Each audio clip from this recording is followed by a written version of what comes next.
कुछ साल पहले शाम को चलने वाले संपूर्ण क्रांति एक्सप्रेस दिल्ली से पटना के लिए रवाना हुई। गाड़ी का जनरल बोगी खचाखच भरा हुआ था। हम भी उसी जनरल बोगी में किसी प्रकार एक पांव पर खड़े थे। गाड़ी रवाना हुई। गर्मी का मौसम था। अब यात्रियों के बीच वार्तालाप शुरू हो गई। आप कभी ना कभी रेलवे के जनरल बोगी में यात्रा जरूर किए होंगे। एक से बढ़कर एक महान विद्वान, वक्ता, कवि इसी बोगी में यात्रा करते हुए आपको नजर आएंगे। पीछे से एक महानुभाव जोर से बोल रहे थे, क्या करते? बचपन में ही पिताजी की मौत हो गई। मजबूरी में पढ़ाई छोड़कर दिल्ली आना पड़ा। अगर आज पिताजी होते तो हम भी बड़े सरकारी अधिकारी बने होते। उसके ठीक सामने वाले यात्री उनकी बात का समर्थन करते हुए बोले, हाँ भैया जी, हमारे साथ भी कुछ ऐसा ही हुआ। पिताजी बीमार रहते थे, ऊपर से 3 बहन थी। बहन की शादी करने के लिए नौकरी करो या पढ़ाई, और हम भाग कर दिल्ली आ गए। नौकरी करके तीनों बहन की शादी की। अगर पिताजी बीमार ना होते तो आज हम भी कोई अच्छा नौकरी ले लेते। ऊपर वाली सीट से अचानक आवाज आई, ठीक कहते हैं भैया जी, हम तो आप दोनों में से ये कहें कि दुनिया का सबसे बदनसीब आदमी हम हैं। बचपन में ही पिताजी घर से निकाल दिए और दिल्ली आ गए। स्कूल का मुंह भी नहीं देख पाए, इसलिए आज दिल्ली में फुटपाथ पर ठेला चला रहे हैं। नहीं तो आज हम भी अच्छे से अच्छे नौकरी पा जाते। दोस्तों, एक से बढ़कर एक बहाना, ऐसे बहाना जिसकी आप कल्पना भी नहीं कर सकते।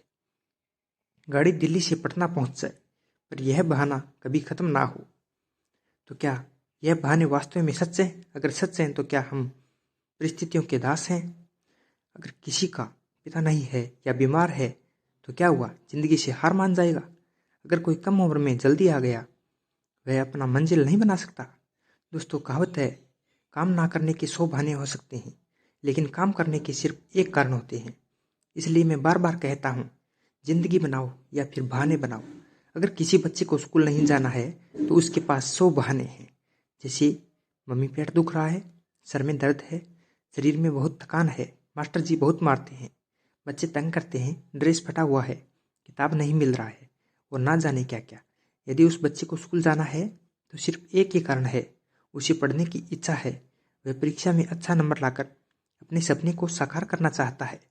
अगर आपको ड्यूटी पर नहीं जाना है तो उसके 100 बहाने हो सकते हैं।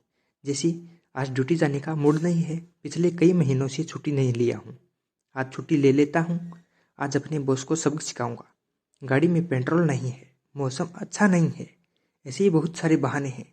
लेकिन आपको ड्यूटी पर जाना है तो सिर्फ एक कारण है कि आपको ड्यूटी करनी है, क्योंकि इसी से आपके परिवार का भरण पोषण होता है। कोई विद्यार्थी जो किसी परीक्षा में फेल हो गया हो, उससे फेल होने का कारण पूछ लो, 100 कारण बताएगा।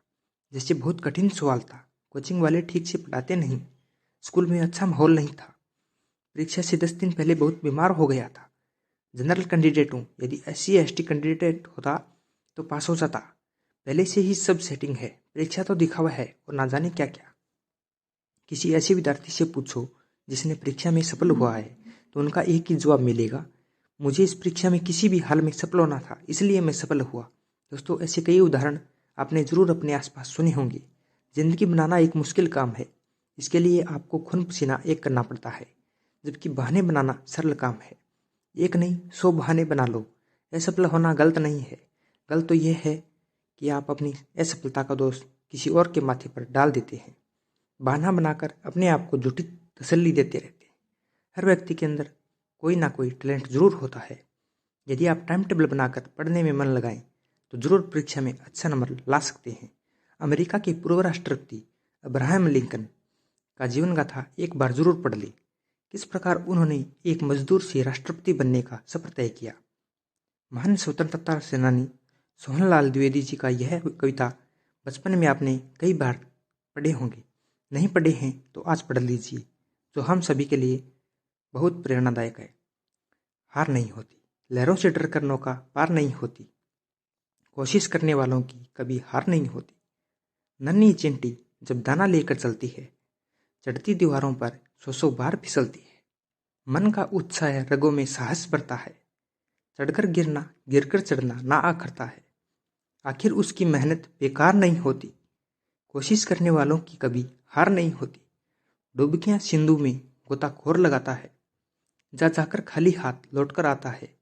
मिलते ना सहज ही मोती गहरे पानी में, बढ़ता दूना उत्साह इसी हैरानी में।